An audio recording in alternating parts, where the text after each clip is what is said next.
歡迎嚟到經旅尋 YouTube Channel， 呢個 channel 希望大家一齊研究聖經嘅智慧，從而對日常生活各種問題有所幫助。如果人生係一場複雜嘅遊戲，每個人出生時都冇遊戲嘅說明書，你會唔會成日喺做決定時感到迷茫？今日我們會研讀聖經中被譽為智慧書嘅箴言，唔知我哋可唔可以從中得到更加多嘅智慧呢？今日講嘅係箴言1章1至6節，呢卷書嘅作者係大衛的兒子所羅門。所羅門所求嘅不是長壽或者財富，而係想要辨別是非嘅心。以色列王大衛兒子所羅門的箴言，要使人曉得智慧和訓誨，分辨通達的言語，使人處事領受智慧，仁義公平正直的訓誨是愚人靈明，使少年人有知識和謀略，使智慧人聽見，增長學問，使聰明人得着智謀，使人明白箴言和譬喻，懂得智慧人的言辭和謎語。第一節，大衛的兒子，以色列王所羅門的箴言。呢個唔只係一個名，所羅門代表咗資源和經驗的頂峰，佢擁有過權力、財富、女人同學問。呢個係話俾觀眾聽，他唔係一個冇見過世面的隱士喺度說教，而是一個咩都玩過睇透過嘅人，喺人生嘅終點俾你嘅誠實建議。第2到3節講嘅係智慧的4個維度，要使人曉得智慧和訓誨，分辨通達的言語，使人處事領受智慧、仁義公平正直的訓誨。呢度定義了乜嘢係真正嘅成功。智慧 chokma 原本係指精湛的手藝，代表生活唔係靠運氣，而係靠一套技術。訓誨含有紀律嘅意思，智慧不是從天上掉下來，而係需要被訓練，甚至被糾正。仁義公平正直，這告訴我們，智慧不能離開道德。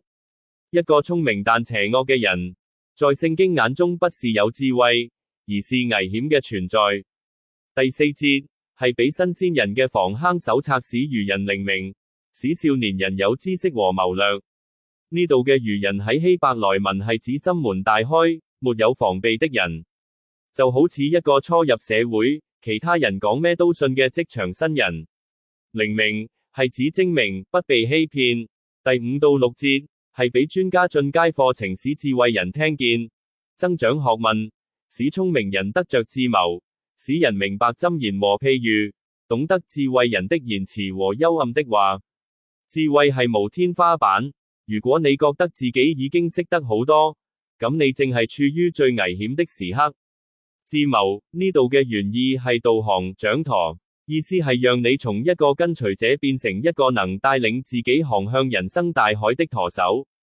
謀略係指有計劃、有後手。第7節係全章終極嘅核心邏輯，敬畏耶和華是知識的開端，愚妄人藐視智慧和訓誨。深層意義，呢一節係全章嘅關鍵。敬畏唔係怕被雷劈，而是承認上帝係造物主，而我唔係。如果你唔承認萬物有規律，有上帝的秩序，你再學再多知識也只是碎片。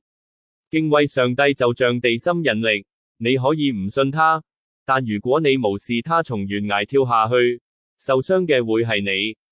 尊重規律，你先至可以喺規律中享受自由。講咗咁多，都想俾一啲問題，大家思考一下嘅。你覺得自己係一個其他人講乜你都信，你都會跟住做嘅人，定係一個好有自己嘅諗法、好有自己嘅謀略嘅人呢？在追求聰明、金錢同名利嘅時候，有冇丟掉仁義和公平，甚至為咗賺錢而不擇手段呢？最後呢，我都想希望你聽完今日嘅分享之後，可以將今日聽到嘅智慧應用喺你嘅日常生活裏面。有2個練習俾你試下做。第1個練習，受教，這禮拜揾一個你平常唔太中意，但確實比你有經驗嘅人，請教他一個問題，練習聽見並增長學問。